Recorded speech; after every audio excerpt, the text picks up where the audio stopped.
En créant plusieurs diapositives, vous remarquerez que la disposition des deux premières est différente. Voici la première diapositive et voici la seconde.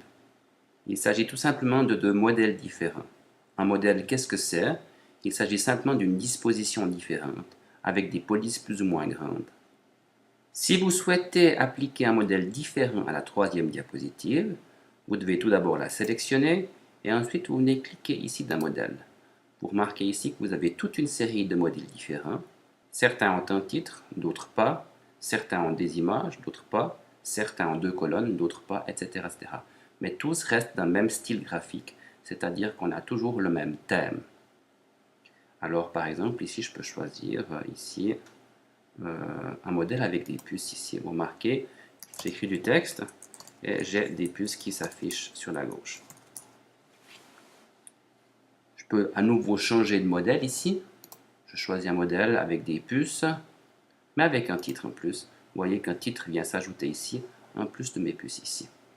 Je choisis encore un autre modèle ici pour le numéro 4. Je vais choisir cette fois un modèle avec, disons, une photo ici. L'image que vous voyez là est en fait un paramètre fictif. Ça signifie que vous allez pouvoir la remplacer par votre propre image. Vous pouvez encore choisir d'autres modèles ici,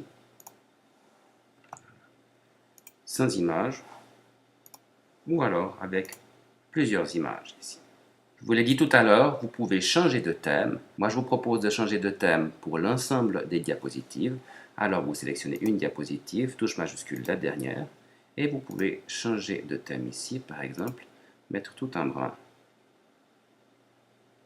Vous remarquez que ça modifie quand même considérablement la mise en page. Mais là aussi, vous pouvez choisir différents modèles ici pour les différentes diapositives. Voilà, vous savez comment modifier le modèle de chaque diapositive.